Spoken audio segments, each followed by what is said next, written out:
Yeah, you can start now, sister. Thank you, brother. Thank you. Thank you. Praise the Lord, sisters and brothers.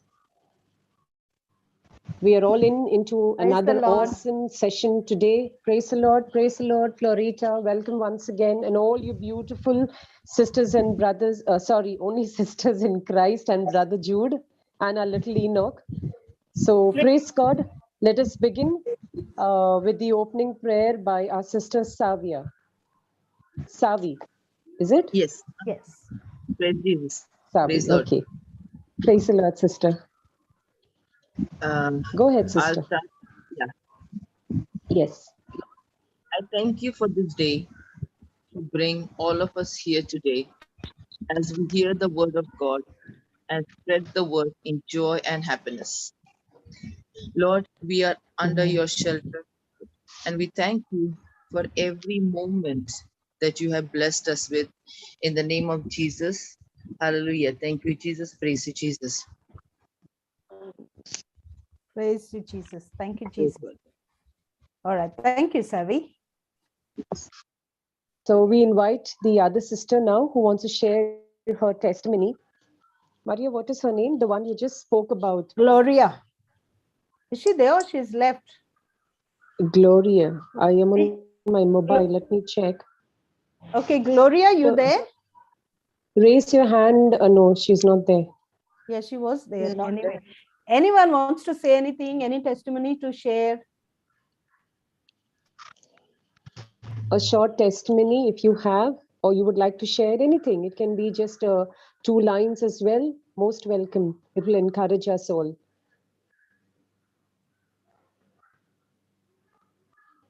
Anybody? All right. Okay, Then I we'll go want with to it later share. as she comes. Okay, go ahead. I wanted to share yesterday when Maria sent me a message.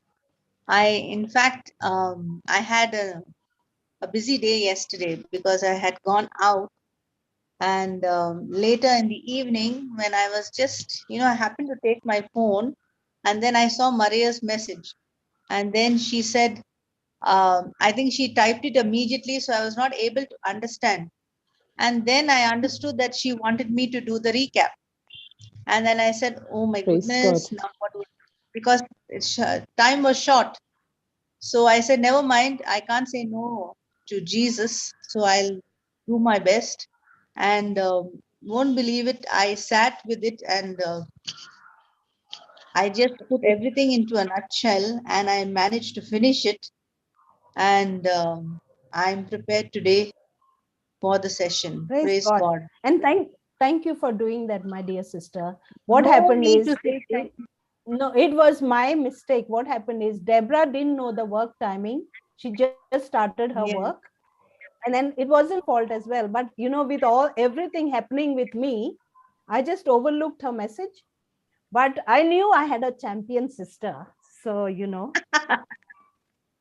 No, Praise God. I was really tired yesterday because it was a long prayer meet yesterday. I had gone for somebody's 7th day and it was a Praise long God. prayer meet. And I was tired yesterday. But then when I saw your message, I said, no, I can't say no. Yes. And the Holy Spirit guided me and I was able to finish it on time. So praise God. Praise God. I don't know Praise what God. Go ahead, sister. she's typing. Yeah. So let's see. I don't know. She came in and she Okay, messaged me. okay. She wants to talk. Oh, okay. Anyone has anything else to share? Any testimonies? Maria, then we'll go with the recap. Instead of wasting time, we'll go with the recap. Yeah. Okay. Then let whoever wants to share, let them come quickly. And then we, won't waste time with Florita too. Okay. We'll go ahead with the recap then. Yeah. Go ahead. Please. Okay. So last week we were studying on the continuation. Can you hear me? Am I clear? Very clear. Yeah. Okay. Last week we were studying on the continuation of the finished works of Jesus on the cross. And we had Sister Deborah, Natalie, Nirmala, and Melanie sharing their testimonies at the beginning. I'm not going into that because of the time. So we go ahead with what Sister Florida had taught us last week. She spoke about the scripture John 19:30. When he had received the drink, Jesus said, "It is finished." With that, he bowed his head and gave up his spirit. Jesus was wounded. He gave up his life for us. He bowed down his head. He submitted to his Father's will and gave up in spirit in obedience to the plan of salvation that his Father had. All that curse and bondage and pain Jesus had already finished on the cross. Our prosperity, our healing, our pain, everything is finished on the cross of Jesus. We need now to see the manifestation of atonement. Do we now see the manifestation of reconciliation? Because what Jesus has finished on the cross for us is called as grace. So what is grace? God's willingness to use his power and his ability on my behalf, even though I do not deserve it. But the question is, am I willing to respond to what he has already done for me? Example, Sister Florida mentioned that she wanted to give rupees 2,000 that she had, but she said how many people would come forward willingly to receive it. In the same way, she explained that if we are to receive from the Lord the blessing and healing and believe in the word of God, how many would willingly come forward to receive it? We desire to receive from the Lord grace and healing, but if we don't come out of our comfort zone, we will not receive it even though it is readily available for us. When Florida started working, and during that time she was studying the Word of God and listening to Mark 16:17, which says that when believers lay hands on the sick, they recover. When she would observe Brother Johnson and how he would lay hands on the sick and they would receive their manifestation, she would be amazed and wanted to do the same. But if she did not correspond to that action, she wouldn't have seen the grace of God.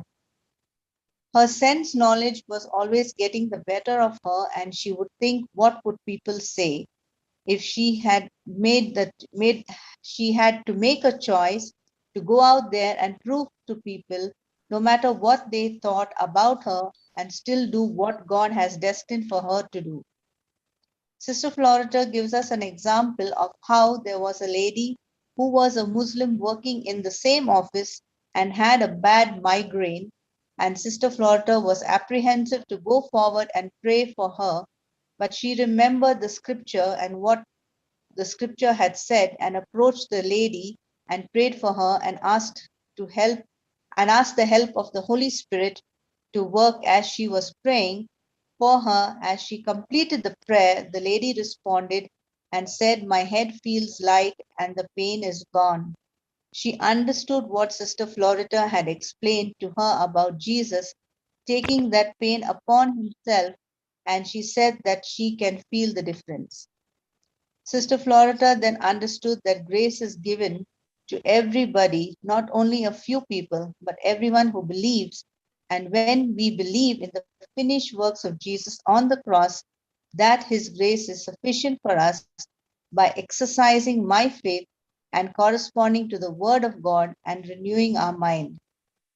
I am able to do much more by the word of God activated in me. Do you think the devil will keep quiet? The devil will mesmerize with our mind and thoughts. It is a test. However, I choose to believe in the word of God no matter what the predicament is. Sister Florida gave us an example of booking an apartment with our preferences. When we pay the deposit, do we get the house? If the builder is good enough, we get a picture of the house. As we continue to pay for the house and finally it comes to completion, by default, since we have already paid for it in full, we take full authority and possession of the house. In the same way, Jesus has already paid the price in full, and I have taken possession by faith, and this is the finished works of Jesus on the cross. We receive by believing. So, by grace, in believing what is already available to me, when we exercise our faith by acknowledging to what He has done, that is when I am actually taking possession of it. Have you heard the word acknowledge? What is the meaning of acknowledge? Sister Florita gave an example of the grocery boy. When we order for groceries, the boy brings the groceries and leaves it with us, but we acknowledge it by checking the items and then make the payment. In the same way, when we look at the promises of God, when we look at the scriptures, it is an acknowledgement, a receipt sent by Jesus to us. His finished works are the acknowledgement receipt through his written word. When we believe in the word of God, there is no room for anxiety, stress, and doubt. The key is to rest in faith, believing in the finished works of Jesus on the cross. The key is to remain victorious, is to rest on the promises of God. In our day-to-day life, we do say we have faith and we use the scriptures and confess, but when things go wrong, I am not able to handle it, then my unbelief gets the better of me, and we ourselves are blocking the breakthrough in our life and not allowing it to manifest. That unbelief you spoke will not allow the healing to manifest. According to Romans 10:9, we understand that with the heart man believes in his righteousness, and with the mouth confession is made. Your mouth speaks what your heart believes. When you open your mouth and speak, you acknowledge what the Word of God says. You are not taking possession of what you believe. The greatest miracle in a person's life is the day when he or she makes Jesus his Lord, God, and Savior, because that day the old master is dead and the new master has come. We speak the scripture because the wisdom of God has manifested in our life. We are now receiving it by faith, acknowledging and taking possession of it. If you have this mindset that I speak the word of God every day, I will get what God has promised, it is not the right way. You are operating in self effort. You are not operating by faith. According to Hebrews 4:1, therefore, while the promise of entering his rest still remains and is freely offered today, let us fear in case any one of you may seem to come short of reaching it or think he has come too late. What is the fear in this scripture? This fear is talking about being extremely careful and cautious so that you don't fail.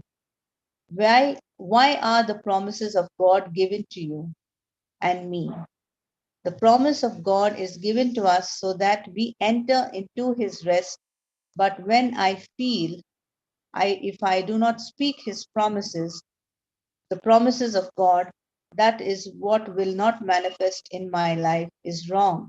Understanding according to Romans 10:9, by speaking the promise of God is an evidence of what you believe.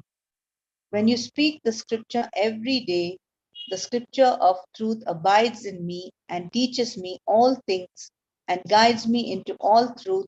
And therefore, I have the knowledge of every situation and every circumstance, and we are able to face the day.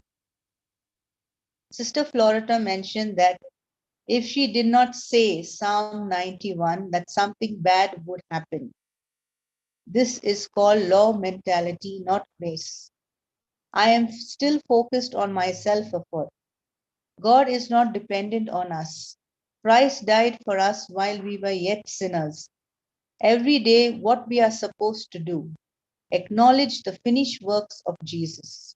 We need to understand not to dwell on the circumstances that we see, but despite all that, what matters to me is the truth, because the Word of God has the final authority in my life. Now, the fight is taking place in the physical realm. Because the fight has already started in the spiritual realm, the moment you took your stand to agree with the word of God and refused to agree to what your circumstances are saying. The devil's job is to make sure we don't trust in God. And when our breakthrough is so close to us, and when we focus on the symptoms and you give a response corresponding on what you felt and what you thought, the blessing was right at the door and you turned away from it, and then you begin to wonder why things are not changing in my life. Things are not changing in my life because one moment I am operating in faith and the next moment I am operating in unbelief. I cannot win the battle by being on one side of God's court and on one side of the enemy's court. I can't win battles by being double minded. We all say we trust in Jesus. What is the meaning of trust? Trust means commitment, whether my result is in my favor or against me. My action is already fixed, whether I get blessed by God or not. I will continue to walk with Him, whether I see the manifestation or not. I am committed to walk with Him, trust, trust in Him. And this is what trust means, my simple decision of being committed. When the storm comes, my emotions get the better of me. We are committed to the wrong system.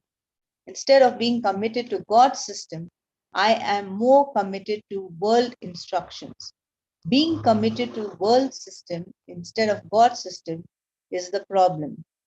When we talk about commitment, do we really understand the essence of it? I prioritize what I want to do and how I want to do it on my own. But if I have to be committed to doing something where it takes my time and doing the Lord's work, I find an excuse easily. We give God the last place in our life and what is left over. We don't give Him the highest place. We take God for granted. Before you do anything, spend time with the Lord. Give Him the first priority and watch how the rest of the day becomes so productive, so effective, and so fruitful. We are committed to the worldly way of life and we don't mind it. But when it comes to the word of God, we compromise. In life, in life, when we are invited for a function, we don't think twice. We readily decide to attend the function. But if we are called for a Bible study, how many of us are also, how many of us go and also we stay committed in attending it? Do we make the effort to invite people for prayer, for a prayer meet or a Bible study? What are the things we take possession of? When I am comfortable and what I feel like doing according to myself, I am committed to it. Here today, Jesus is saying through the scripture, come on, I have finished it for you, and all you need to do is to take possession of it. What do you have to do to take possession of His word or of His promises? All you need to do is exercise your faith. Sister Florita, Sister Florita's commitment to teach and preach the word of God changed her life. She just had one student, and even though she was tired, was still committed to teach that student the word of God, and she would teach for up to 2 hours and also share her experiences. She grew spiritually by putting in her effort in what she believed in, not based on whether she would make mistakes. She was motivated by the love of God for her and how He rescued her from what she was going through, and now she is relying on the anointing, strength, and ability of the Lord to help others like her, and slowly the Lord opened more doors for her to preach. We are very good at taking possession of things which are our own desire, our job, our success, our life partner, our finances, and our family. But when it comes to the kingdom of God, am I willing to lay aside my agenda and pick up God's agenda? When we have the King of Kings and Lord of Lords with us and not relying on my ability or my strength, then we become successful and the Lord is taking care of it.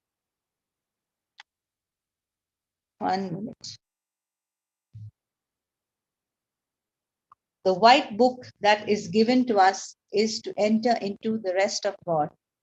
In our day-to-day world, we receive complimentaries for something that we pay for. In the same way, Jesus is that place of rest. We have to enter into his promise and remain seated over there, make the word of God my dwelling place, and as long as I am remaining in that rest, I receive my breakthrough, which is complimentary. Jesus has paid the price for it.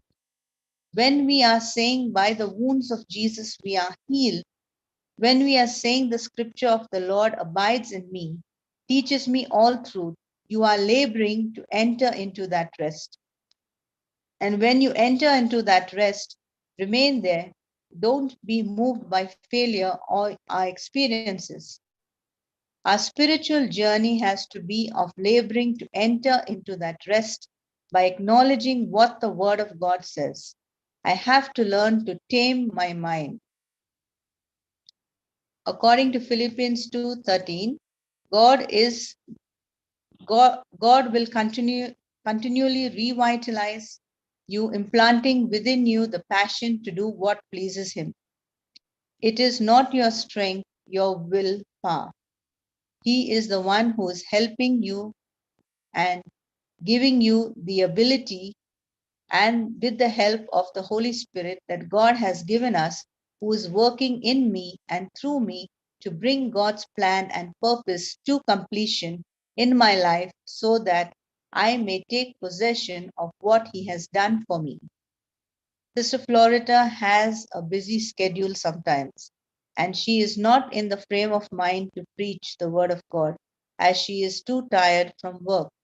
But because of the strength and the ability and the wisdom of the Lord that is built in her, she is able to do it. The same anointing of the Holy Spirit is within each one of us, and we are expected to be committed in giving ourselves and time to submit to His will. And the more we submit, the more we are able to do much more by the help of the Holy Spirit working in us. Hebrews 4:2 says, the word that they heard did not profit them because it was not mixed with faith. You must practice what you have learned, and the best way is to go and teach it to others. In the beginning, you may not have any people to go to and preach, but the word of God says, go and preach to the nation. In the same way, in faith, in the spiritual realm, it is so beautiful to be a born again believer. Amen. Sister Maria, you're on mute. Wonderful, Angelique. Yeah, simply I didn't call you a champion. You are an eagle. Well done. I was wondering that I would leave out anything or miss out anything because of hard pressed of time. How can you? Praise Praise God. God, praise God, praise God. Well, let Florita do the final compliment. Praise the Lord. Praise the Thank Lord, you. Florita. Praise God, sister. Praise God, everyone. All of you wonderful sisters. Hallelujah. Hallelujah. Thank you, Jesus. So, yes, so important to learn to tame this mind. Isn't Amen. it? Everything is finished for us on the cross, and all that awaits for us is the inheritance that Christ has given to us, and we've got to receive it by faith. But you know what happens? Even though we have been born again, we've become a new creation in Christ Jesus. The renewing of our mind is a continuous process. Right. Okay, it's a continuous process, and it is this mind which is the battlefield. So I've got to learn how to keep this mind, which often goes wandering. How do I get this wandering mind stay on course? Very, very important, because this is what is going to help you to maintain your stand of victory. How you keep your mind to stay on course and stop it from wandering is going to help you take your stand, your position of victory. Okay, so we will learn today, how do I get this wandering mind to stay on course? Let's go to Hebrews chapter 6 and verse 11. You there, Enoch? Marita? Yes. Okay, thank you. Can you let me go? Oh, sorry.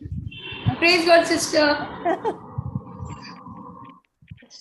Sister, Yes. I'm the host. Like, I'm unable to share. Oh, no, not Maria. Enoch is sharing, Baba. Okay, sister. Hello? But I'll make you the co-host. That's okay. 1 minute. Hebrews chapter 6 verse 11.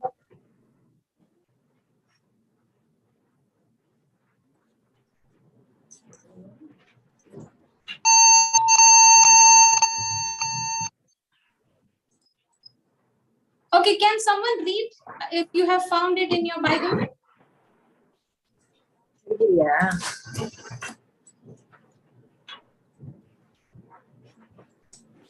Okay, there he comes. Yeah, Hebrews chapter 6 and verse 11.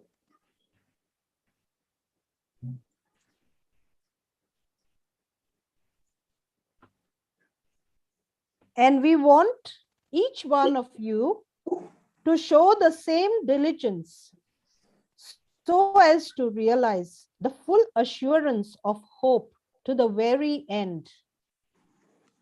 Okay. And we desire that every one of you do show the same diligence to the full assurance of hope until the end. Now let's say you come and you attend the prayer meeting, the Bible study for the first time. Okay, for the first time. And your first encounter with the Lord through his word has been such a miracle that what you came for, maybe you needed a healing and you got your healing and you are so excited and now you are in extreme love with Jesus. Correct? Remember the day when we first had our encounter? Yes, we do. We were so much on fire for the Lord. Correct. Right? And Yes. and that's what he is telling he's telling us today. He's saying, I want you to recall, I want you to remember that same desire, that same diligence that you had on that day. And he's saying, don't allow it to die, but keep it going. And we desire that every one of you show the same diligence what you showed on that first day when you encountered the Lord. Remember how we were all on fire? Yes. Yes. Right? We could not even stop speaking. Somebody, I remember when I started that day when I was in, I got the gift of tongues. I went non-stop speaking in tongues for 3 days. Non-stop. 3 days. Wow. I was in college. I remember I was in my final semester of my MBA. I was writing my final semester exams.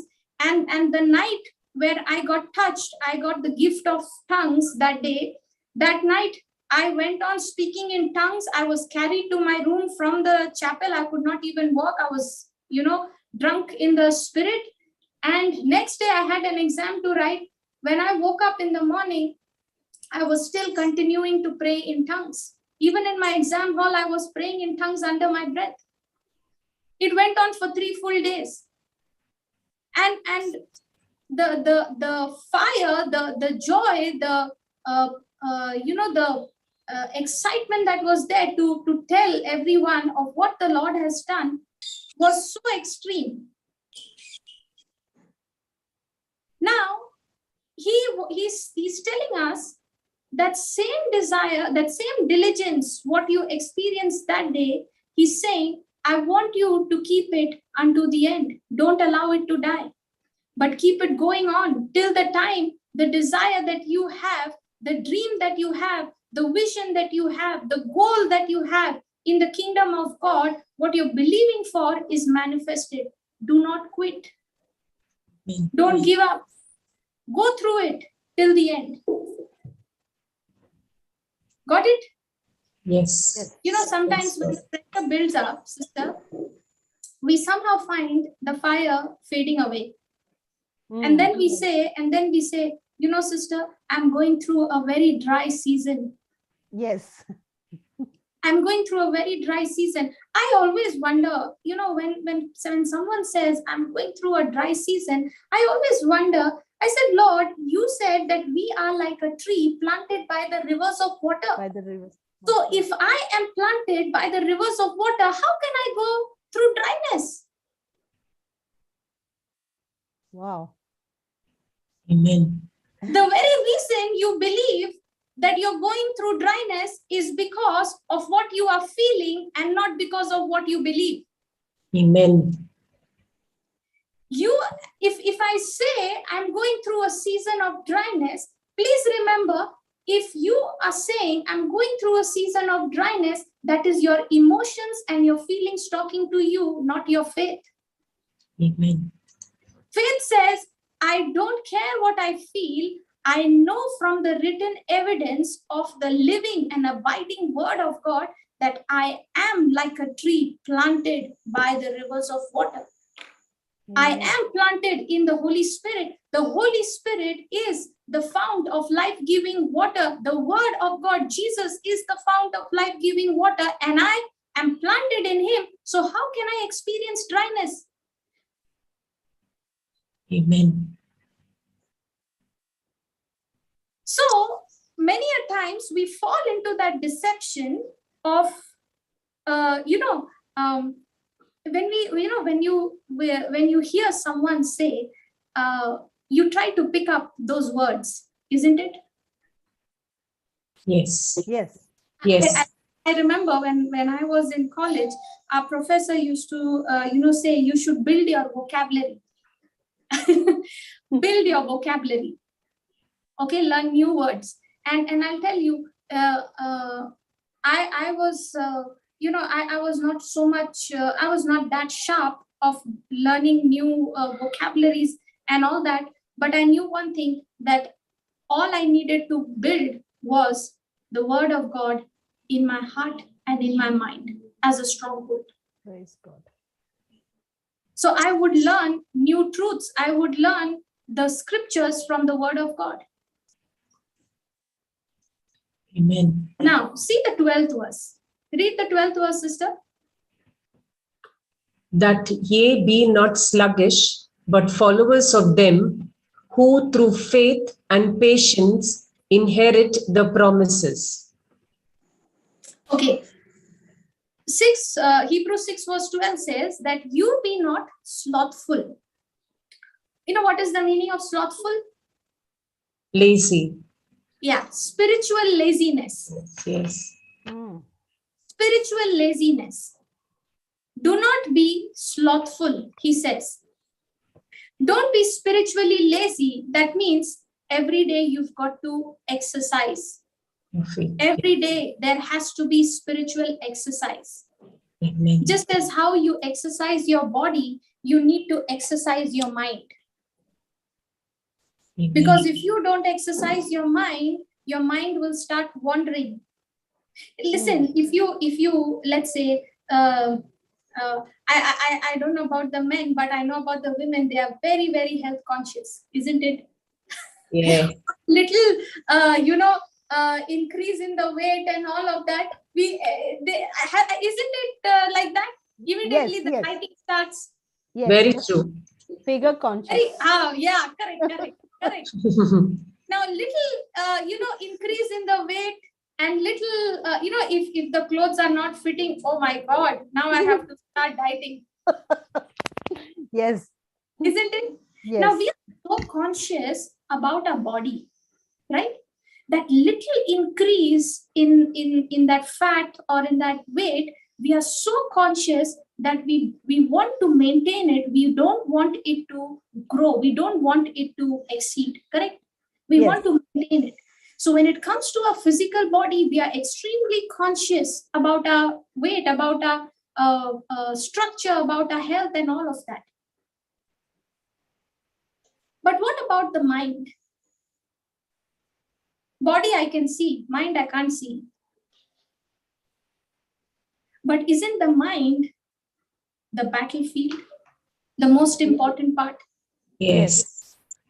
So if I give so much of weightage to my physical fitness, I also need to give more importance also to the spiritual fitness, to exercise my mind so that it remains on course. It does not begin to wander. Hallelujah. Thank you, Jesus. So he said, be not slothful, but followers of them. Be not slothful, but followers of them. Do you follow people, some famous people on Instagram? Have you heard that? Yes.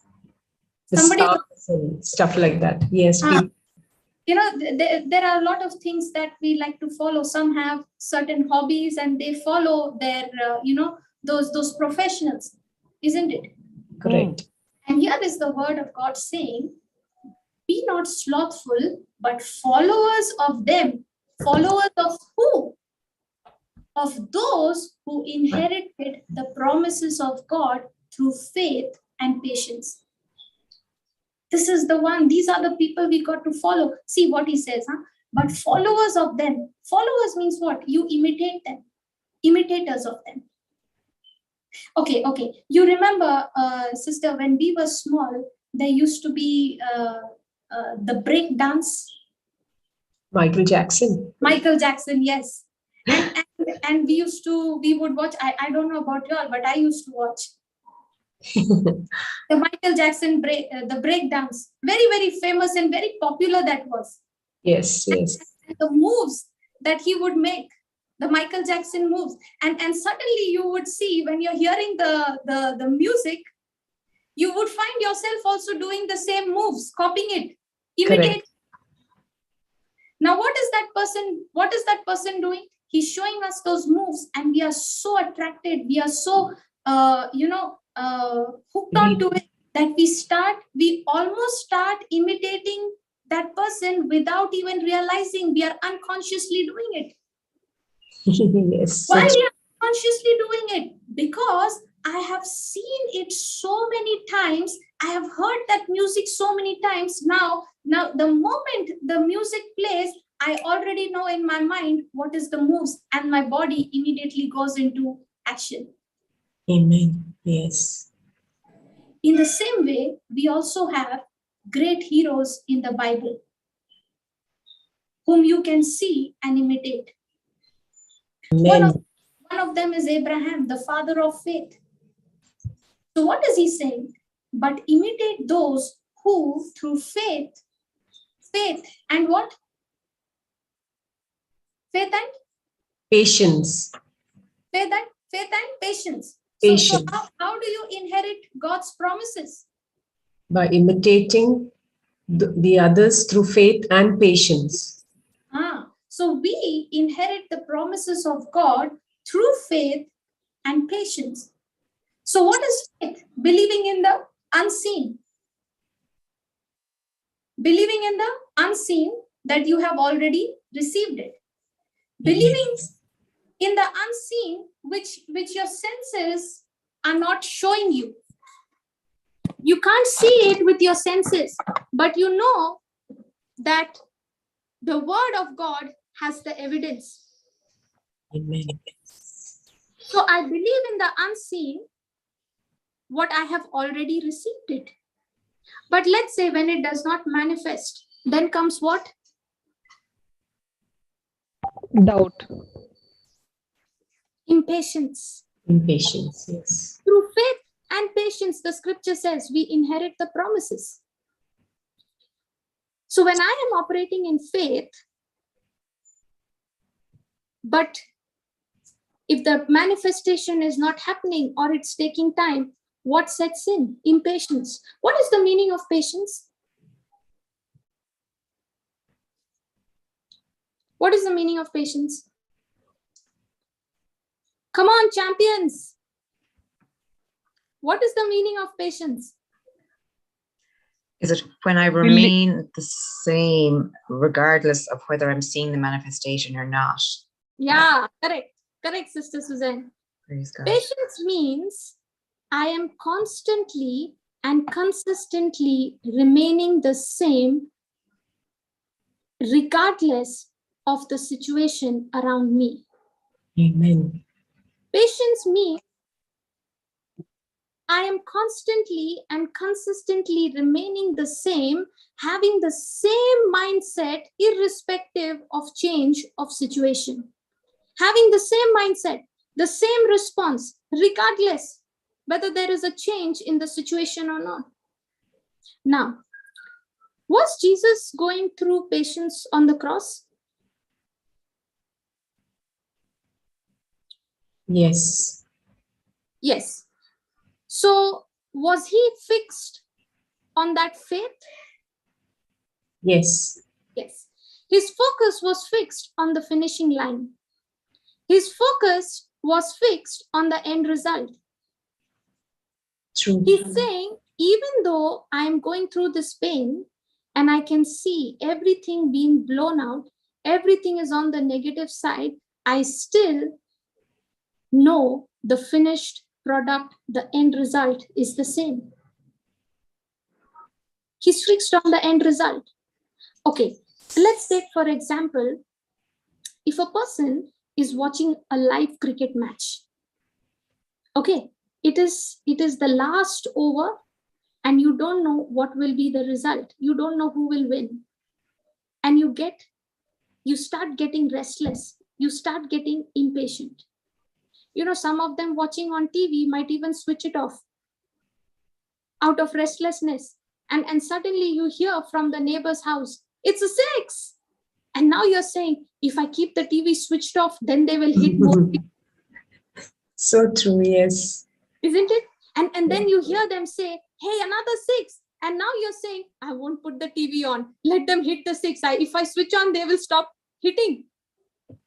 Now to see those 6s, you put on the TV, okay, and the ball is missed. Now what are you going to do? Put off the TV again. See, I told you. Now this match is very close to finishing. And the last ball is left and they need 6 runs. Last ball, 6 runs needed to win the match. And they hit a 6. Now, are you screaming and jumping? Yes. Are you celebrating? Yes, absolutely. The person sitting next to you might almost choke that person out of excitement. Yeah, it's so true. Now, the same match, the same last over, you're watching it again as highlights. Now, are you restless like how you were when you were? Because I already know it. Yeah. Now you are not restless, but you are at absolute rest. You're saying, hey, I know who's won the match. And you are, and let me tell you, when you are watching the match, the highlights, you know the end result. You are not restless. You are completely at rest. But most important of all, you start enjoying to watch how they won the victory. Praise God. Yes, absolutely. You enjoy what is done. And your rest is not of pressure, not filled with tension and worry, but you are actually rejoicing and saying, you watch how he's going to hit, you watch. True. In the same way, God is saying, when he has promised you something, he is saying, I've already given it to you as an end result. It's done. Amen. So now when you are standing on the promise of God, when you're believing the words of Jesus, the finished works, you are saying to all those people meeting you, everyone who's asking you, how are you? How is your health? What is happening? You're saying, praise God, the battle is won. Now that promise is giving you not only rest, but that promise is giving you joy, and you're telling the devil, hey, watch what Jesus has already done. Amen. Remember, Christian life is a life of rest, is a life of joy, and is a life of peace. Amen. Not pieces. Okay, it's a life of peace. It's a life of rest. It's a life of joy. Amen.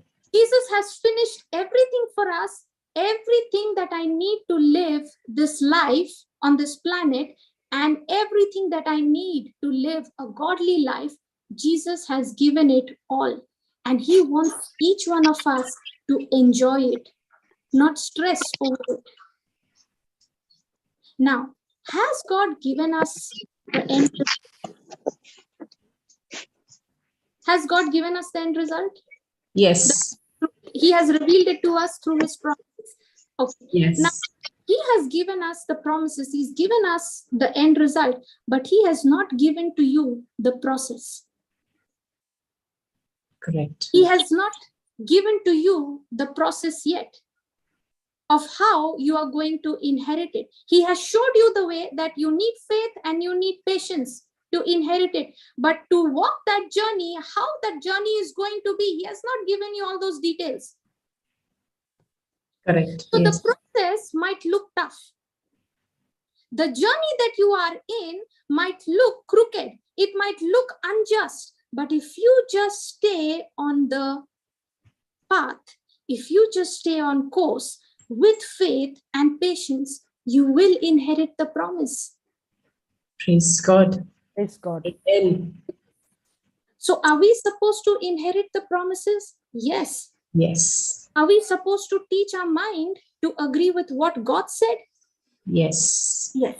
Yes. Amen. Now, do you all have a pet dog? Does any one of you have a pet dog? Yes. Yes, Yes. sister. Yes. Okay. Now, when you got that dog, did that dog know how to speak English, understand English?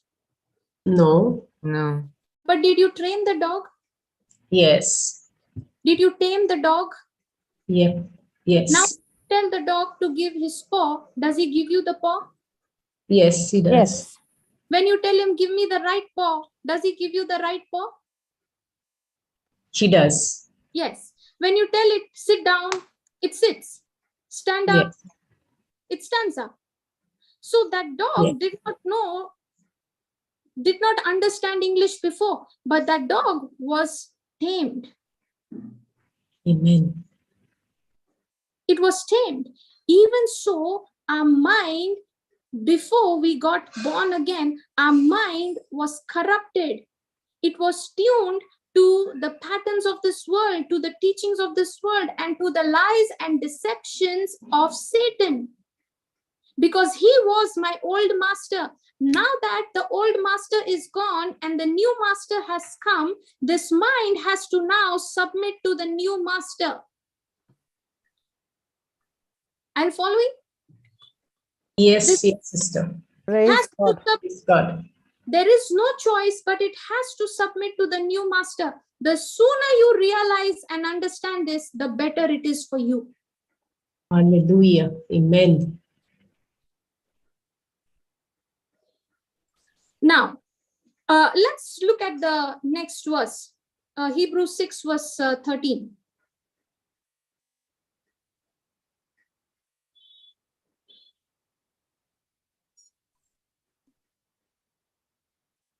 Yeah, read that, sister.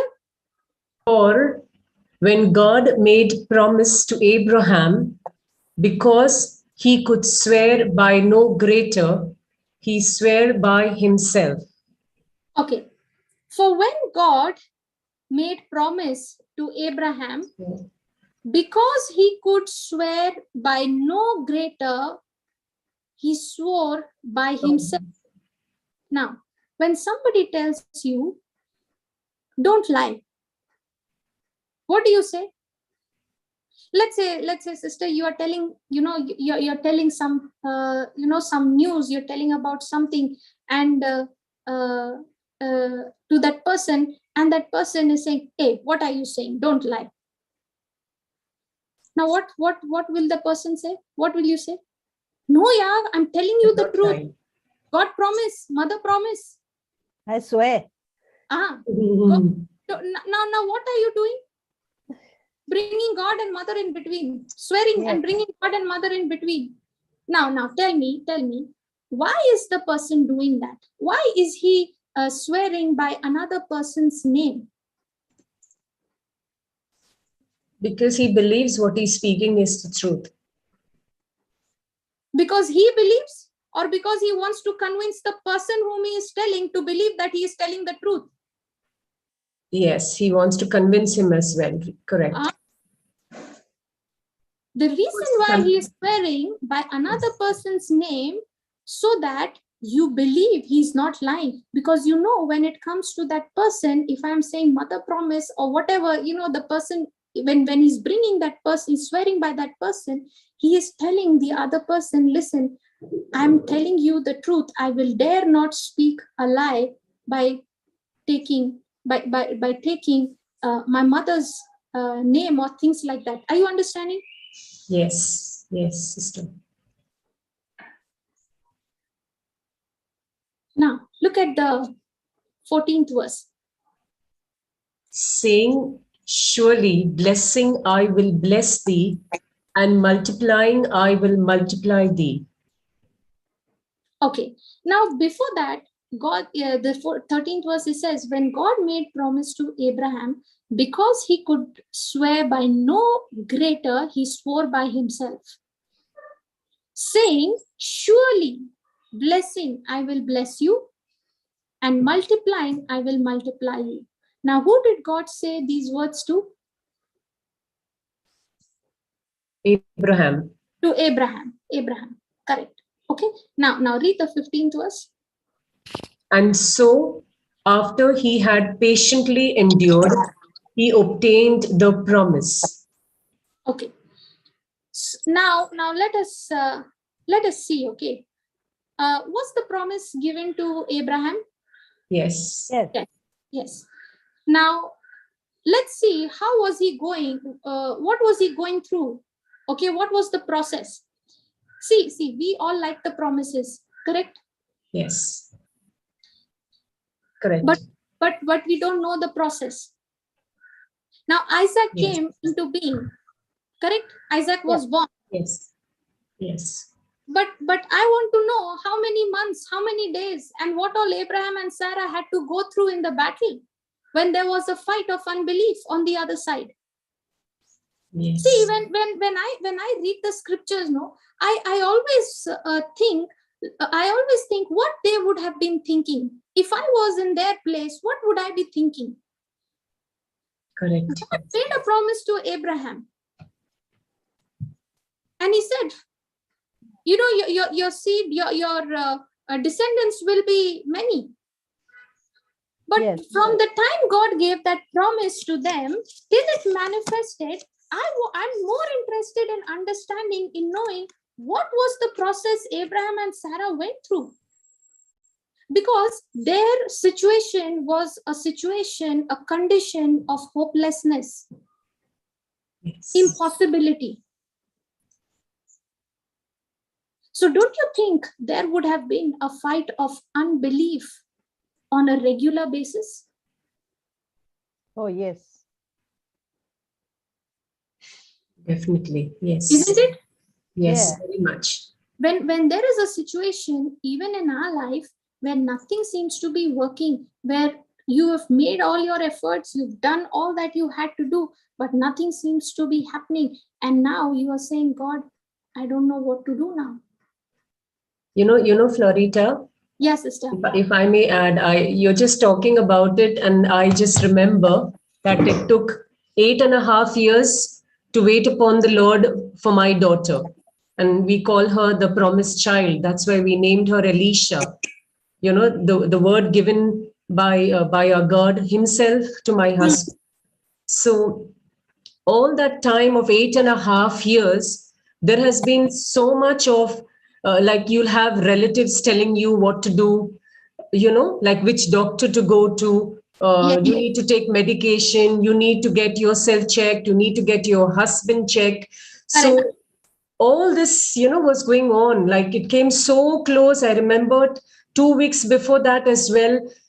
My husband and I, we were just talking, and our relatives said, you need to go to this infertility doctor. And I still remember he took an appointment and he asked me, I just looked at his face. I just looked at his face and I said, no. And he just stared at me. And I still remember I was saying, Father, please reveal. I'm obedient. You reveal. What should I do now? I'm not saying that I did not go to the gynecologist, you know, and she says everything is okay. And I said, nothing doing. Let's wait upon the Lord. And you are so true on that. I'm sure there are many of us here who are seated, like right now, and even on YouTube listening. And they also must have gone through the same process, especially for a woman. Because every time you go down on a holiday, you know, you would get relatives asking, anything happening? Anything happening? Do you see a chance of a child? It was like that. And sometimes it would be, you would feel hurt. But at the same time, when you start believing in the word, and, you know, I'm just sharing this with you because every time I would look at this teaching, this word of God about Abraham, I would always be saying, Father, you said I am not barren. You know, just holding on to that scripture, holding to Abraham and holding on to the promise of what God gave him. I did not have the understanding at that time, but I was reading this 1-2 scriptures, and with that, you know, I was connecting it. Praise God. Thank you. Yes. Go ahead. Hallelujah. Hallelujah. And one more thing, sister, since you mentioned this, I was just reminded, when my uncle and my aunt, they got married. Okay. And my aunt, she was, she had some complications and she was not able to conceive. The treatments and all of that was going on. And I remember connecting with them, talking to them. And I told her, listen, this may look like an impossible situation to you right now. And I'll tell you, they were not in the word of God.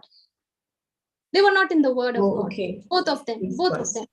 And I told them, I said, listen,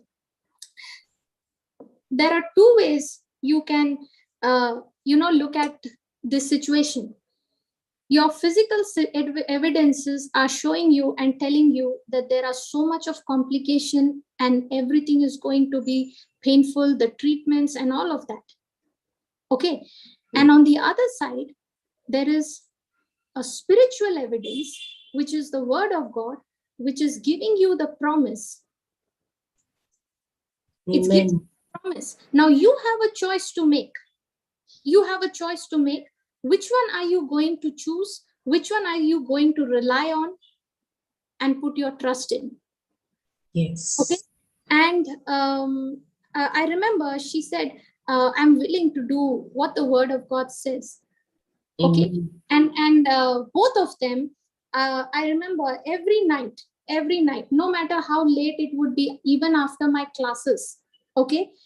It would sometimes be 12, 12:30, 1 o'clock, 2 o'clock. Sometimes my classes would stretch late and they would still wait. Okay. And every night I would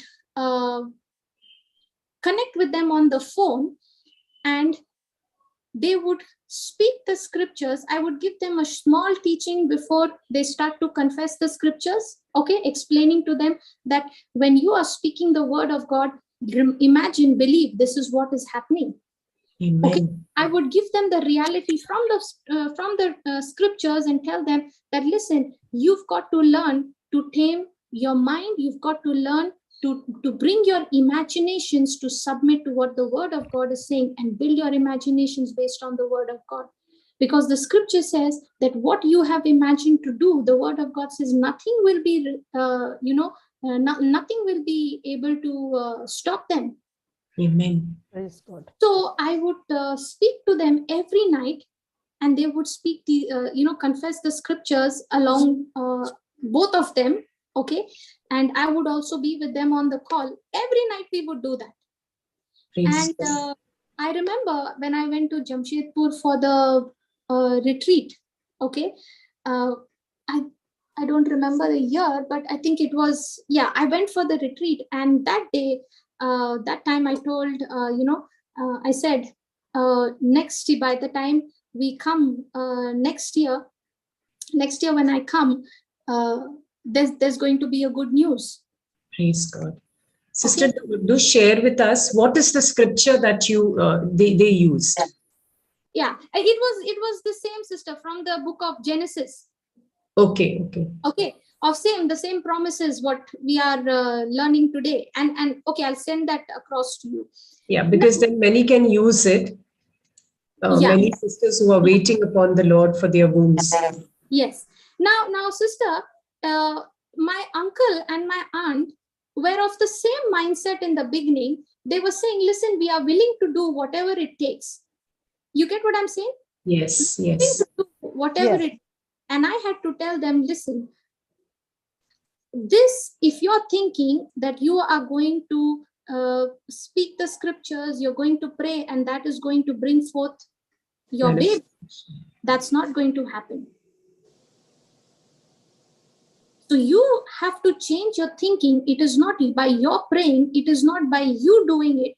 It is because Jesus loves you, and because he has already blessed you with a child. Now you've got to take the inheritance which Jesus has already given it to you. Amen. You've got to respond to the grace that is already made available for you. Hallelujah. It took time for them to renew their mind, because renewing of your mind is not a one-time job. It's not an overnight process. Correct. Amen.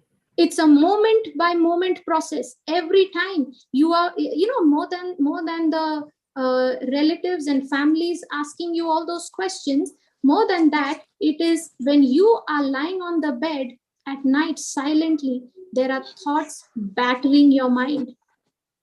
So true. Yes. What if that doesn't happen? What if this doesn't happen? Now, I began to tell them, now every night you are going to speak the promises of God, not to get your baby, but you are going to speak the promises of God because you believe that you have received the baby, and you are going to thank the Lord for it.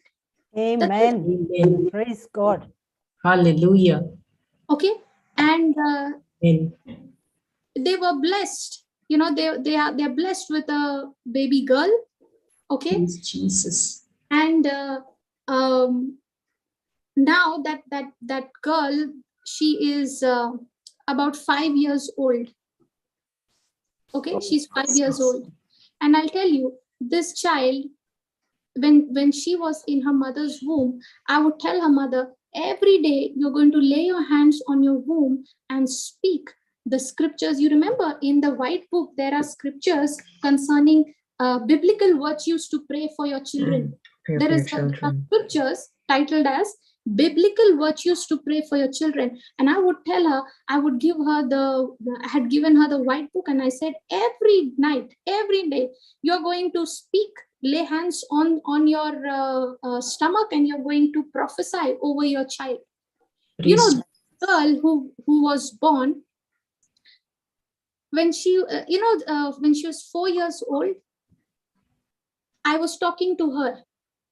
Okay, I was talking to her, and I told her, I asked her, do you know any stories? Can you tell me some stories? And this girl, she started to tell me the stories. And you know what story she began to tell me? The birth of Jesus. Praise God. Praise God. She's just 4 years old. she began to tell me the whole narration. And I told her, I said, how do you know the story? Have you watched it anywhere? She's saying, I just know it. I just know it. Awesome. Praise God. And I told her, and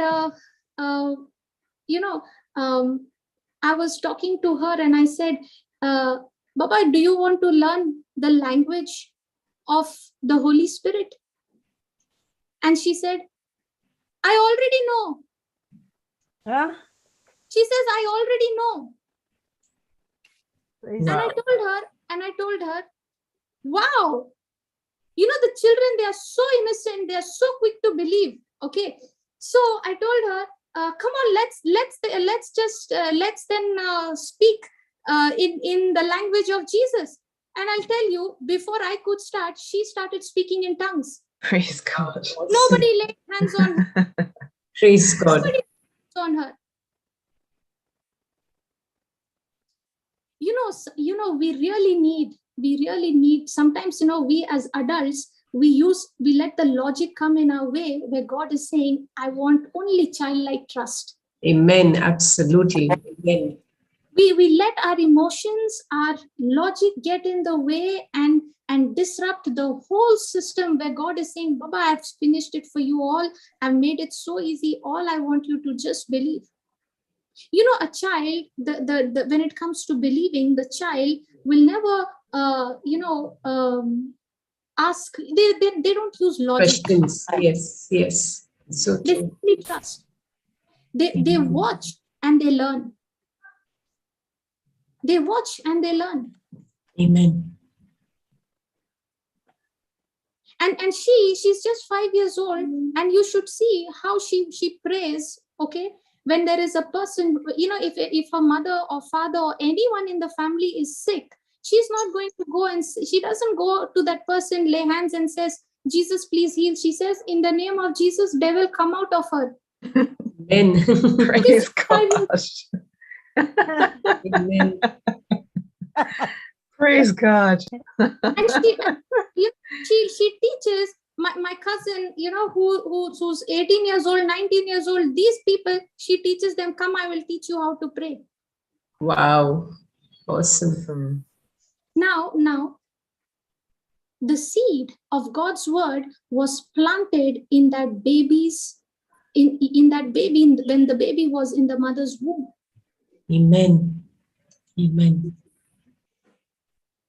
Can you imagine, as mothers, what power, as mothers, you have the gift of God of nurturing a life within you, isn't it? Absolutely. Yes, praise God. And the life and death, Jesus said, is in the power of our tongue. What I speak, what I sow will surely come to. Amen. Amen. Amen. Hallelujah. When I think of Abraham and Sarah, the kind of journey that they went through, God had only given them the promise, but did not show them the process. Yes. The promise was given when God called Abraham, he said, come out of your father's house, leave your family, and I will show you the land in which you have to go. He did not show him the way. He did not give him any details. He said, you leave, you come out. I will show you the land in which you are supposed to be. So we all like the promises, but we don't know the process yet. And because we don't know the process, we become impatient. When there is a fight of unbelief on the other side, we don't know how to respond. Now, God knows that there is going to be a fight of unbelief. God knows what are the challenges that will come, and He surely wants to teach you. Because the destination that He has prepared for you, when you reach that destination, you cannot thrive. I'm not talking about survive, I'm talking about thrive. You cannot thrive in that destination with your old mindset of the world, because where God is taking you, the devil has no place. Praise God. Thank you, Amen. Jesus. It's going to take you to remain in that place, in that destiny of victory. It is going to take your character to keep you there. And God wants to change our character.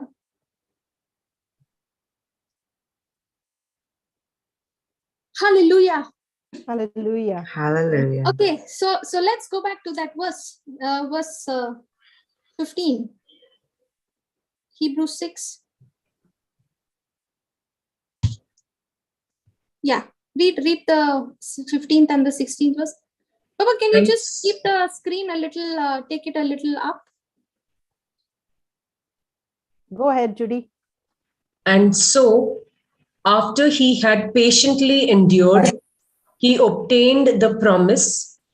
For men verily swear by the greater, and an oath for confirmation is to them an end of all strife.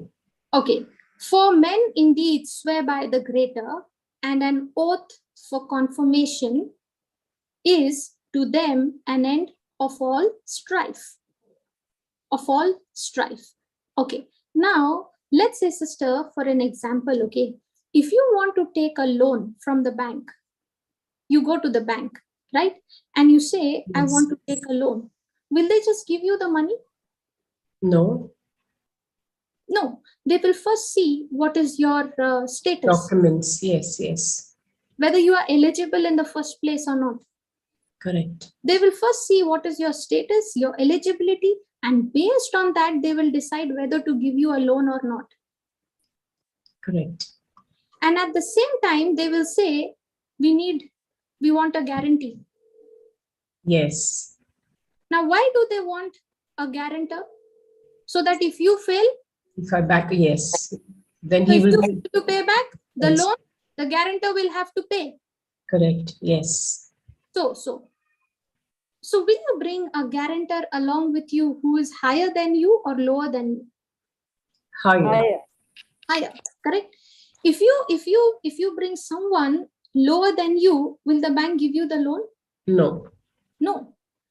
In the same way, he's saying, for men indeed swear by the greater.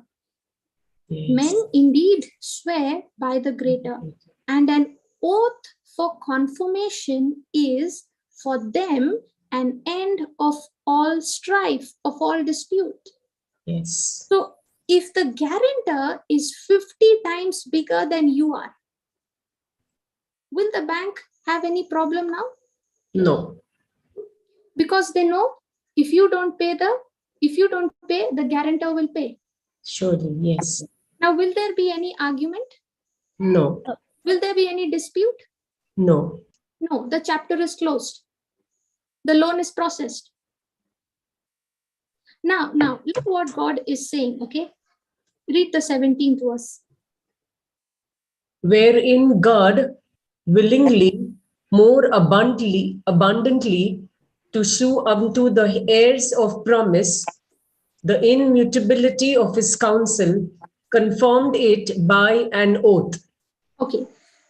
Thus God, by two immutable things. What does that immutable means? Unchanging. Can't be changed. Okay.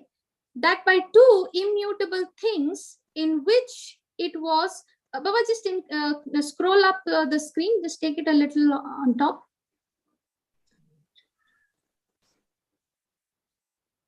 Yeah. Thus God determining that by two immutable things in which it was impossible for God to lie, we might have a strong, wherein God willingly, more abundantly to show unto the heirs. To show unto the heirs. Who is an heir?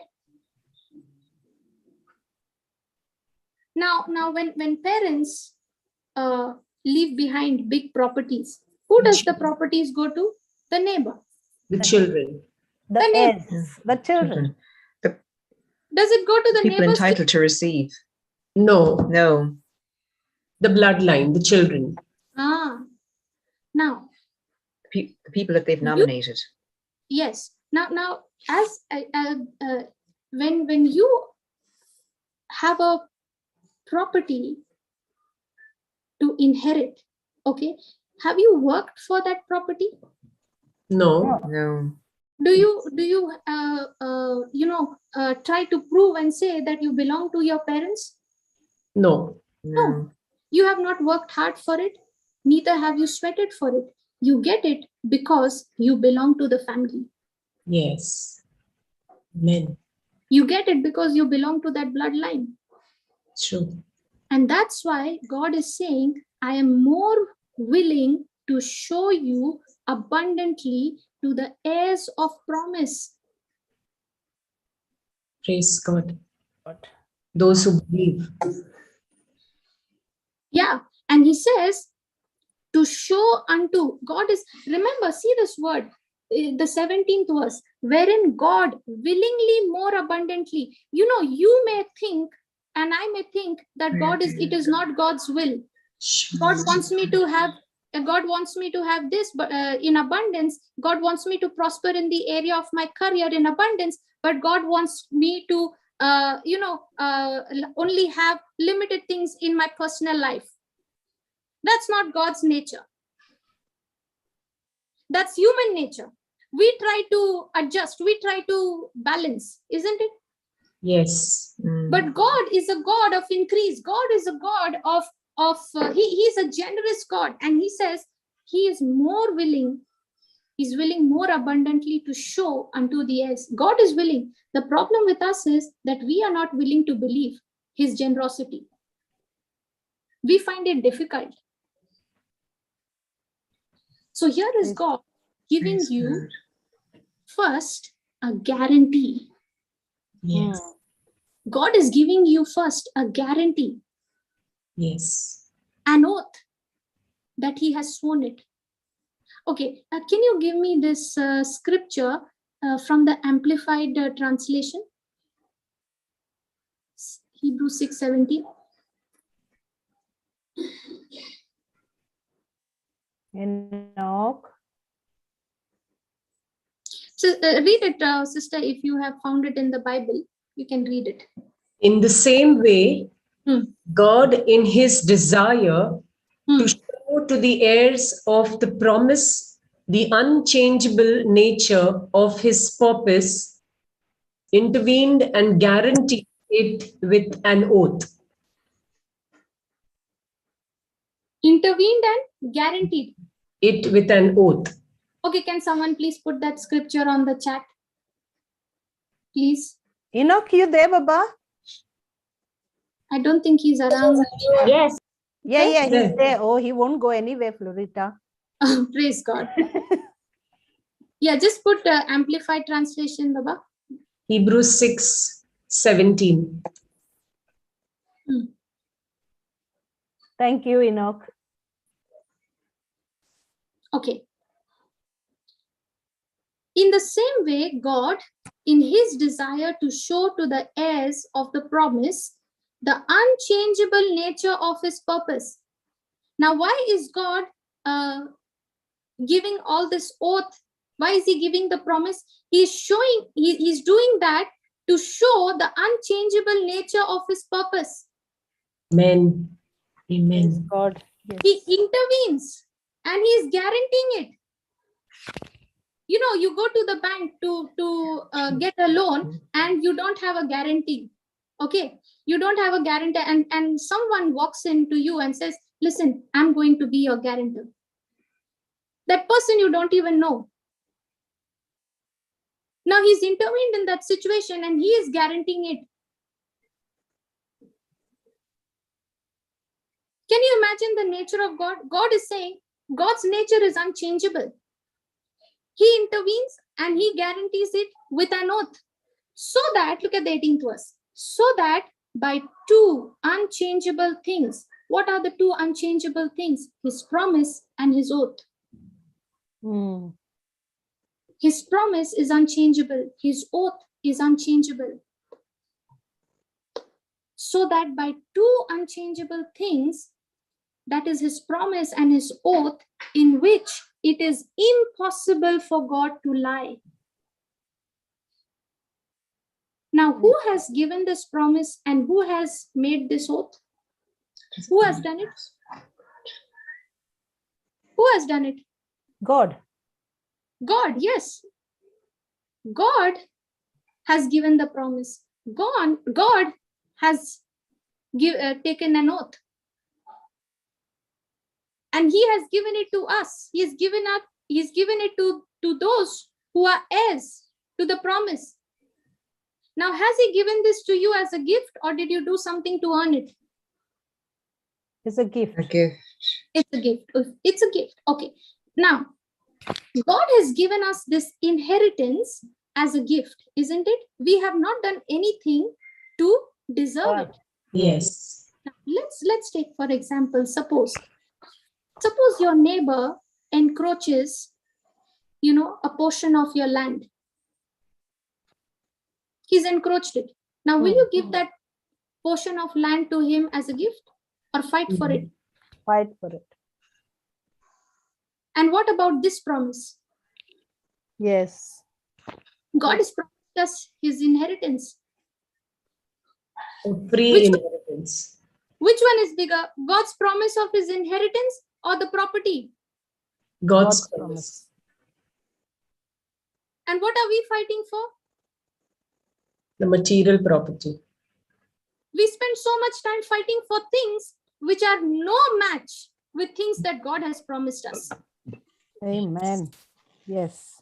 We spend our resources paying to the lawyers for years together, and see the lawyer's house is getting bigger and bigger and yours is the same.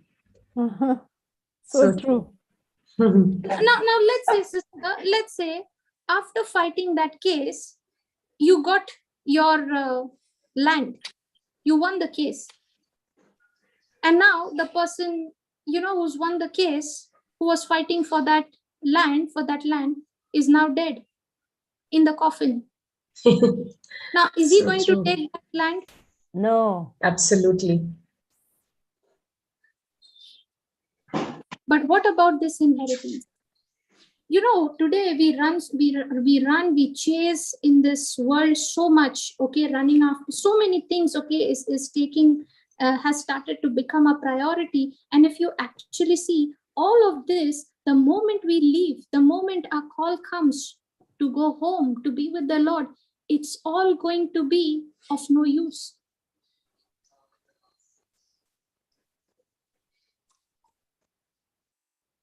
It's all going to be of no use. But what's going to be eternally useful is Jesus. What about this inheritance that Jesus, and this is the inheritance that Jesus earned to be taken care for all eternity. Is the remote working? Jesus is the one who's earned this inheritance for us. Yes. Yes. Amen. And this inheritance is going to last for all eternity. Hallelujah. Amen. Yes. And that is why Jesus said, where your treasure is, there your heart will be. Amen. Hallelujah. If your treasure is for souls, then day and night you are running in that direction to get that treasure into the kingdom of God. Yes. When you understand your purpose, your priorities will all change. Amen. Everything can wait. Everything can wait. We've got to learn to prioritize the kingdom purpose first. Amen. Yes. Now see this. Next verse, in the 18th verse, he says, so that by two unchangeable things, immutable things, it's unchangeable, cannot be changed. Cannot be changed. Amen. In which it is impossible for God to lie. We who have fled to him for refuge would have strong encouragement and indwelling strength. Those who have made God their refuge, they have become partaker of strong encouragement and indwelling strength to hold tightly to the hope set before you. Wow. Amen. Amen. You know, we sing that song, no? You are my refuge, you are my fortress. Yes. You Yes. know, singing that song, when you are calling God your refuge and you are Amen. fleeing as refuge, he is saying, when you flee to him, when you run to him for refuge, when you've made him your refuge, he has given you, he has made you a partaker of strong encouragement and indwelling strength to hold tightly. Amen. Wow. Hallelujah. To hold tightly to the hope set before you. What is your hope? The promise of God. Thank you, Jesus. Yes. Has it manifested? Not yet. Not yet. Yes. How are you so sure it will manifest? Because he has promised it and has not only promised it, but taken an oath on it. Amen. You know, God did not need to do that, sister. Yes. God did not need to take that oath. Yes. He did not need it because it's not his nature to lie. But the only reason why he took an oath was only for you and me, so that we would believe him. Amen. Amen. Praise God. I sometimes wonder how much God had to, change. Change in the sense God was willing to. God was willing to come low to us. To at our level. Yes. Amen. When in a marriage relationship, right? When you love your spouse, you are willing to bow down, to do anything. You're willing to come down. You're willing to change. to change. Yes. Not because you want something from it, but you want to change because you truly love that person. Yes. And you're saying it does not matter. It does not matter. When you love your child so much, you are willing to say, I don't care about my good night's sleep. If my child is ill, I'm going to stay awake and look after the child. You don't need to do that, but you still do it. Amen. God did not need to take an oath, but he took that oath so that you and I would believe. Amen. Can you see to the extent which God has gone to to come down at our level just so that we can believe him? Just so that we can believe his nature, his unchangeable nature of his purpose. So true. Praise God. There is no one like him. Amen. Amen. And now look at the 19th verse. Okay, look at the 19th verse. Baba, just scroll it up. Hebrews 6:19. Enoch, you there? Oh, there you go. Yeah. This hope, this confidence, assurance we have as an anchor of the soul. It cannot slip and it cannot break down under whatever pressure bears upon it. A safe and steadfast hope that enters within the veil of the heavenly temple, that most high place in which the very presence of God dwells. Praise God. This hope, what is this hope he's talking about? This promise which God is given. The hope is the promise of God. If your hope is not based on the promise of God, that is called as wishful thinking. Yes. If you're making a hope, if you're hoping for something which is not guaranteed, which is not covered in the promise of God, that is just wishful thinking. You use your faith, you use whatever you want, it's not going to come to pass. Amen. But when you use your faith to the hope which God has given you, And now when you're putting you're supplying the substance of faith to that hope, he says, now it's going to come to pass. It's now going to manifest. And he says, this hope we have as an anchor of the soul. Hallelujah. This hope, this promise of God, we have as an anchor of the soul. You know what is the purpose of an anchor? To hold. Now when you see the boats, no? Yes. Yeah. Okay. Yeah. To keep it rooted. Yeah. When you come towards the shore, right? You find there is you will have like a what do you say, like a pole onto which you can just tie the rope of that boat, Yes. right? So that Yes. in the pressure of that water, the boat doesn't drift away. Move. Yes, doesn't drift away. That's right. So the anchor, the purpose of the anchor is to keep that boat from staying on course. Yes. The anchor does not allow the boat to drift away. And in the same way, the word of God is the anchor for my soul. Amen. Now, he's saying this hope we have as an anchor of the soul. Now, when the mind is saying it won't happen, all your five senses are saying it's not going to work out. 1 year has gone, 2 years have gone, 3 years have gone, 8 years have gone. Nothing seems to be happening. The mind is saying won't happen. And what are you saying? It will happen. You are saying, but he said it in his word. Yes. And he gave me a promise. Praise God. And, Yes. and not just a promise, he also put a seal of guarantee on that promise. Yes. Amen. I don't care what I see. I don't care what he said. I am stuck on him.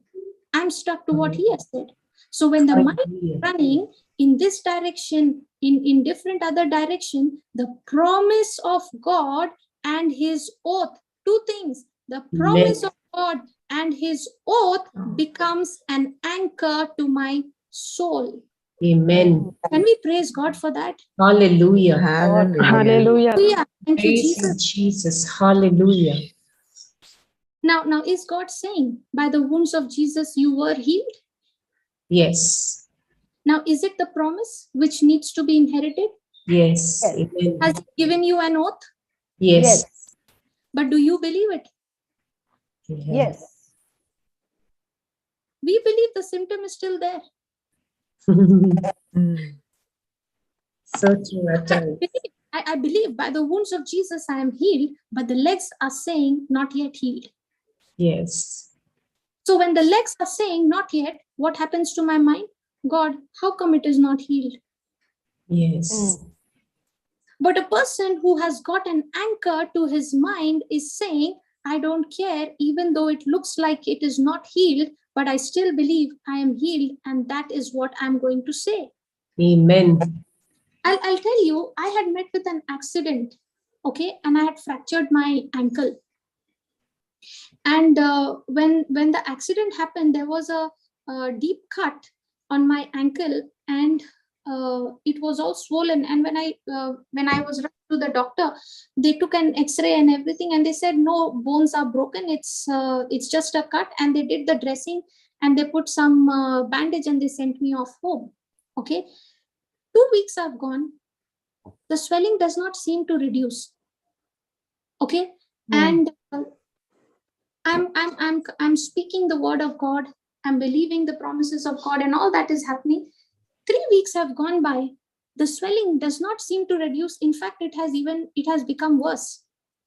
Okay, so my brother looked at it and he said, listen, let's get a second opinion. And I said, okay. I didn't argue or anything with him. I said, okay, let's go. And we went for a second opinion. And in that check, the doctor said, get a MRI done. Okay. And when I got the MRI done, that's when they saw that the bones, the internal bones, the ligaments and the tissues, the soft bones were all broken. the doctors were not able to diagnose it in the beginning. And the doctor who saw the MRI scan, they said, we can't treat this because it's already too late. We can't put a cast, we can't put anything. So they said, we can't treat you. And they referred me to their senior doctors. Okay. So I went, I met with the doctor, and he said, he showed me my ankle. They have those models, right? So he showed me and he said, see, these are the bones that are damaged. And because it is already 3 weeks late, we cannot put a plaster. We'll have to put an air cast. Okay. And they put a belt and all of that. And they said, you are not supposed to move. You're supposed to be, keep your legs at rest. So when the doctor was telling me about the names of those bones, and he said, listen, this is because this has not been treated on time. Now this will take a long time to heal, and this will become a recurring problem for you. Every time when the weather changes, if it is cold or during the rainy season, you will keep getting pain in this ankle. So I said, praise God. And I left the doctor's place and I came home and I saw the names of those bones and I started to speak to those bones. Praise God. Sometimes it is very advantage to go to the doctor. You get the exact name of the Names, bones, ligament issues, and now you can use it for your advantage. How you call when your names are there, I can very easily say Sister Judy, Sister Suzanne, Sister Maria. I don't have to say sister. You all will be wondering which sister I'm calling. So it's when you fellowship with the Holy Spirit, He will give you such ideas, such strategies. He'll say, come on, God. Speak to that bone. And I'll tell you, I was at home and the doctor said it will take a minimum 6 months for you to recover, for you to come out, for you to be able to start walking. And I said, okay. I came back home and I was not able to go to work. So I had taken work from home option. Okay. So from morning 8 to 6 in the evening, I would do my office work. Okay. And from 6:30 in the evening up till 12:30, 1 o'clock at night, I would take the classes. Okay. And I sent out a message on the WhatsApp broadcast. And I said, listen, those who need prayer, healing, deliverance from anything, please call me on this number. I'm available from this time to this time. Okay. And I'm lying on the bed. My leg is in the cast, in that bandage and air cast and everything elevated. And I'm lying down and praying for the sick. The sick are getting healed. Every call, people who are calling, they're getting healed, they're getting delivered. If only they had to see my actual situation, they would have thought twice before contacting me. Praise God. Yes. Now, listen to this. Every person calling me were getting healed instantly.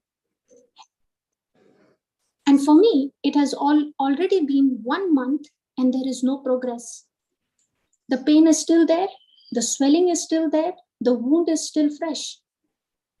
And now the mind is saying, ha, you're praying for people. Everyone is getting healed. What about you? And I'll tell you,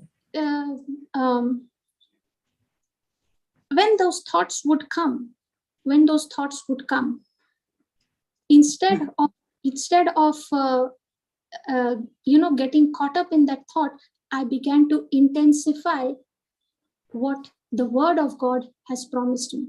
So every time the devil would say, you're not getting healed, I would immediately send out a message saying, I'm still available for 15 more minutes. Anyone available? Anyone needs prayer? Call me. I told the devil, every time you give me a thought, I'm going to intensify my believing. What a way to bash him. Wow, praise God. You come with one shot, I will give you 10 shots. Amen. Because the one who is in me is far greater than the one who's in the world. Amen. Now, Amen. I want you to understand this. Where did I get this confidence from? From the promise. Did I get healed did I get, now I'll tell you what, when all this episode was going on, no, okay, everyone else getting healed, and I'm stuck on the bed, and I'll tell you, my condition was so bad that I would have to be, I was not able to walk properly. My brother would have to take me to the washroom, okay, and I'll tell you, I felt in those moments, I felt so helpless. Never ever have I experienced that. I was actually thinking of those people, how they become terminally ill, where they are not able to walk, and what kind of mental torture the enemy begins to bash those people with.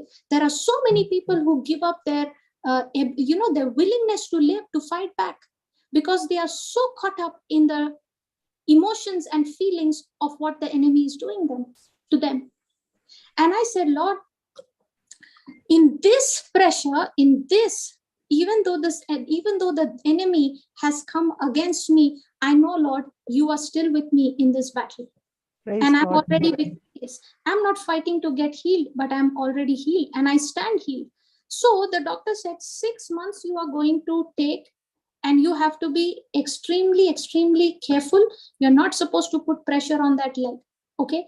And I would get up from my bed, and I would start speaking the word of God, and I would say, I can walk in the name of Jesus. Jesus is the strength of my life. Jesus is the strength of my bones. Jesus is the strength of my ligaments and tissues, and they are all recreated in the name of Jesus. Thank you, Lord. I'm already healed. Now remember, I did not get busy confessing the scriptures for myself, okay? I got busy ministering the truth, the word of God to others, and started to get them out of their problems. Why am I doing that? Why? Because I believe that I'm already healed. So if I believe that I'm already healed, I'm not going to be focused with my sickness. I'm not going to be focused with my wound. I'm going to go out and get the other person out of the problem. In 11 days, I was out of the bed. I had joined my office, and I had started to work. What the doctor said 6 months will take to recover, the word of God brought me out on my legs, made me to walk on my feet in just 11 days. Praise God. And Hallelujah. till today, Praise God. I have not got any pain. I think it's been more than 5 or 6 years now. Now, the question, did I get healed on that 11th day? No. No, You're Or did I already get healed. healed on the day I believed? on the day you believe. On the day you believed. Remember, the day you believe, your victory is done.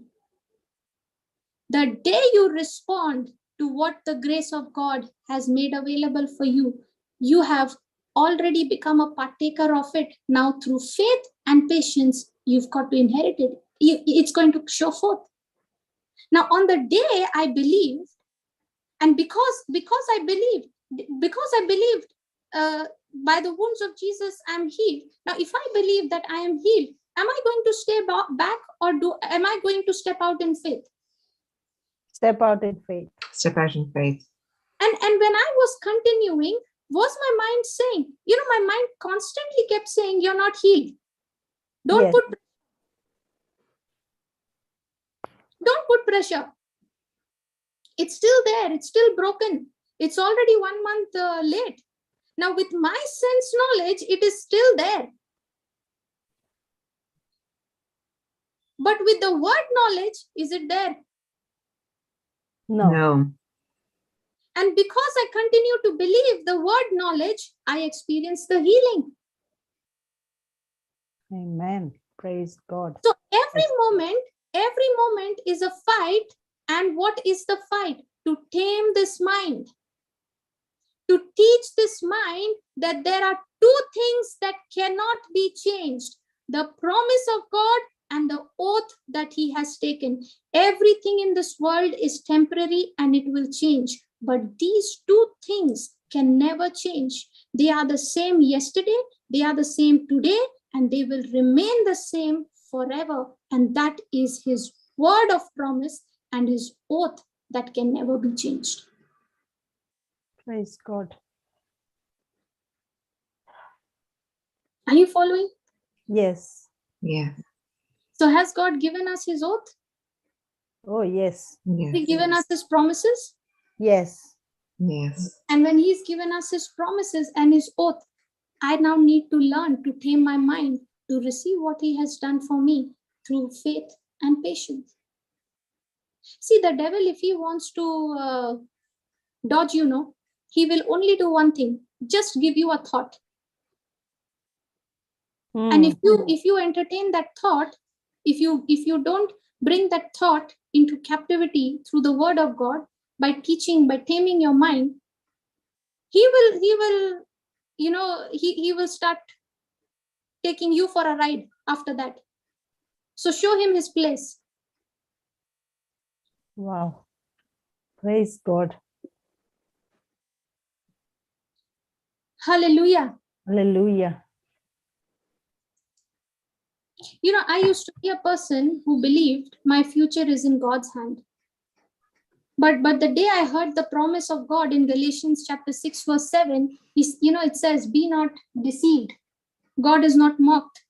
For whatsoever a man soweth, that shall he also reap. Wow.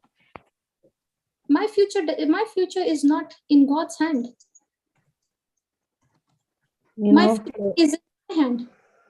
Florita, I'm so glad, Yes, and I'm so blessed that this is a perfect session. One of my sister joined today. I don't know if she wants to show her face. She is in advanced stage of cancer, 4th stage of cancer, and with trachea and everything. And one of her vocal cord is gone. And I just messaged her, not even halfway. I said, would you like to join, And she's joined, and she is on fire because we prayed 2 days ago. I don't know if she wants to show her face. So you're welcome, my dear sister. And, and she understands, but she never had that opportunity for the word to be explained.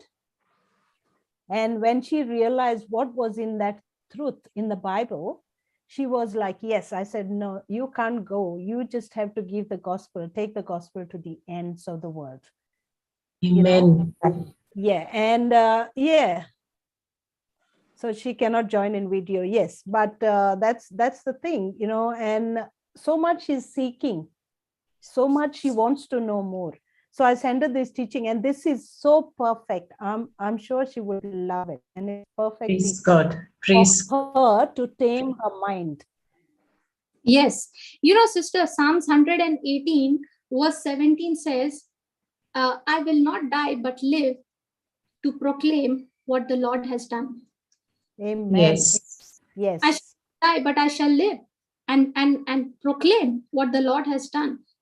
And this is the truth we need to tame our mind with. Yeah, so she can. Okay, you want to join? You want to show us your face, Shirley? Come on, bash that Satan. Let's all bash that Satan up. You can turn your video on. So yes, and perfect teaching. Praise God. Yeah, so, see, the word of God is life. The word of God is creative. The word of God is effective. It's operative. So the word, when it is spoken out of your mouth in faith, when you believe it in your heart and you speak it out in faith, it has the power to recreate. Hallelujah. It has the power to recreate, no matter how pathetic the condition is. I was already 3 weeks late. My condition was already 3 weeks late. Amen. Praise God. 1 minute, Florida. I don't know. She says I've disabled her. Yeah, unmute, Shirley.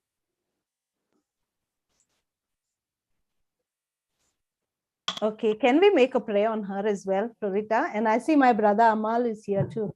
So let's bash that enemy up.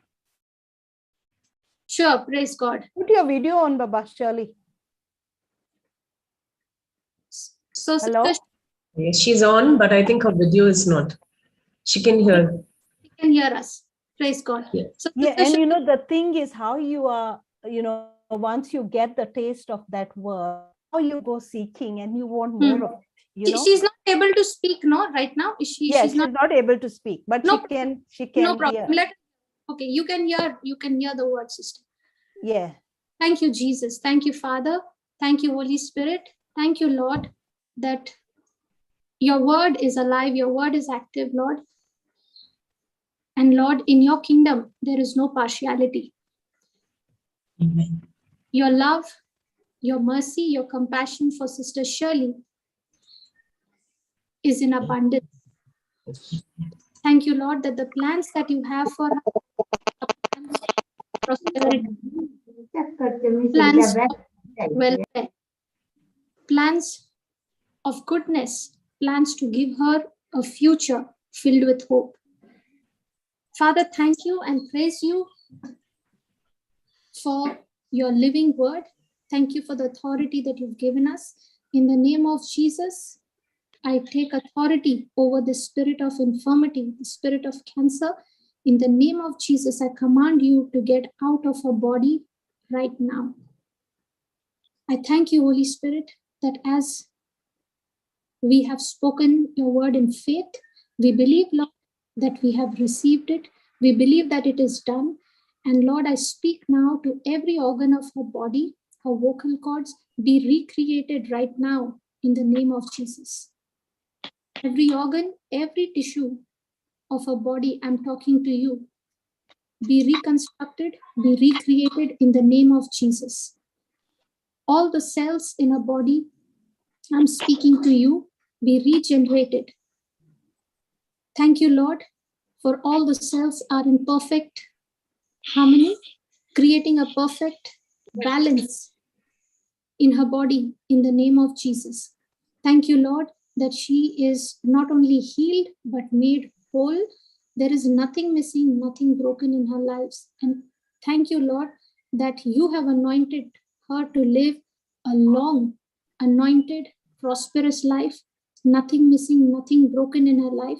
And Lord, thank you for this new life that you have blessed her with to live and to proclaim your goodness, your wonders, and become a living testimony of your love, your mercy, and grace.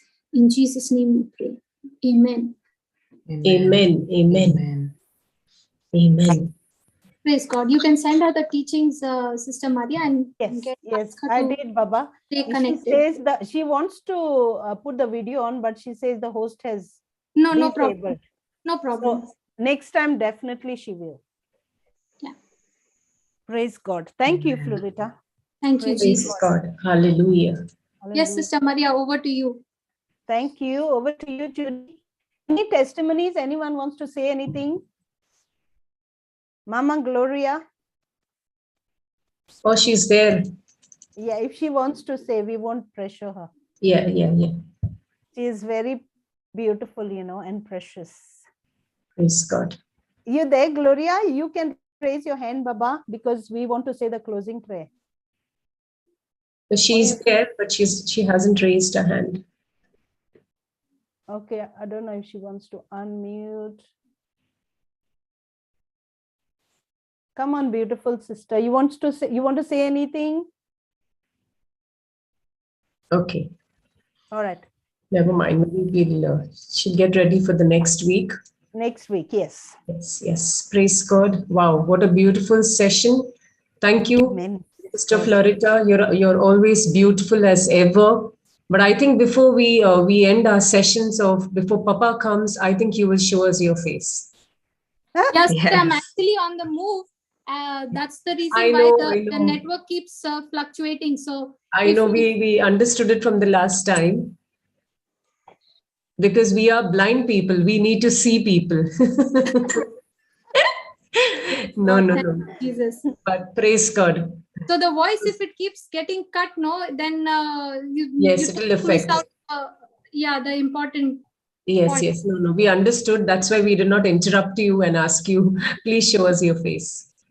Praise God. But it was beautiful. The word of God was, I think everyone has been well fed today. Oh, what a beautiful message, and what a beautiful teaching, whereby we learned that no matter what our situations be, and many times, most of us, I think, are in this situation where, you will be praying for others, and then there will be a voice within ourselves telling us, how about you? Yes. It's how about you? And that is the time you have the evil one trying to get you there. Just to tell you, you're doing it to this one, you're doing it to that one, how about you? And that's the time you're just mum. That it's just a fraction of a second. And yes, we all of us need at that moment to hold on to the promise of God and to believe that what God has said in his word, he will do it until the end. Wow, awesome session today. Praise God. Thank you, sweet sister. And Thank you, Jesus. Thank you. Appreciate your time. We appreciate that you're not able to, but yet you are there with us every Sunday. Yeah, we still love you, Florita. Praise God. We don't have to see you. We can hear your voice absolutely. fighting that enemy. Absolutely. So all your experiences, all your sharings, I'm sure each one of us over here right now, as well as those listening on YouTube and later, I think it's a great learning. So we praise God for this session, and we move on now to our final closing. No, Suzanne has something to say. Suzanne, Suzanne, I'm so sorry, No, sweetheart. no problem, Sister Judy. I had intended on sharing a PowerPoint with the details of Brother Amel's French classes, but now that I see him here in the audience, so in the participants, so he may want to share on it himself. Oh yes, please, brother, come on, show us your face now. You're exempted, no problem. You can show us your face.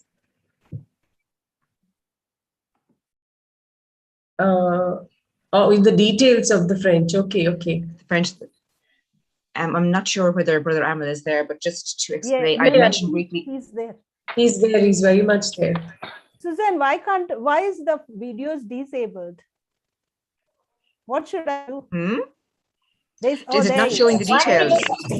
No, Brother Amal's video. He's come. Hi, brother. Hello. Nice to see you. Nice meeting you all, dear sisters, and it is a present surprise. Praise God. Thank you all. And as Sister Suzanne was saying, the Lord has opened doors for the French-speaking community as well. Praise God. So it will be bilingual. It will be in English and translated in French as well, dually. Praise God. So anyone who would be needing that teachings based predominantly for parents or grandparents with anointed children, it will be of a great help for them. And thank you so much, and thank you so much, Sister Florita. Great to hear your voice and teachings. It's always refreshing. Praise God, brother. Thank you, Jesus. Thank you. Thank you, brother. Thank you, Florita. Praise God. Praise God. And I've the details of the Ireland classes as well. I'll just share those for anybody that is interested in joining. So they're for parents, grandparents, teachers, and carers of children needing special attention with any childhood sicknesses or problems or disabilities, and all are welcome. Yes, and that's all the details are there. Yeah, reach out to people, because there are so many children needing help. Praise God. Praise God. Thank you for sharing. Thank you. Forward it, definitely. Thank you, sisters. Thank you, Suzanne. Thank you, brother. So we go ahead with the closing prayer. Natalie. Yes. Should I start? Yes, Baba. Go ahead. Yes, you can. Thank you, Lord. Thank you, Abba Father, for this day. Thank you for this opportunity you have given to us to attend this wonderful session. I thank you for giving me this opportunity that I'm able to say the closing prayer for y'all. I thank you, Lord, I thank the Holy Spirit for making us able to understand the teachings given to us by Sister Florita.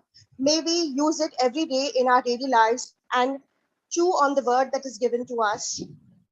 I ask this prayer in Jesus' name. Amen. Amen. Amen. Amen. Amen.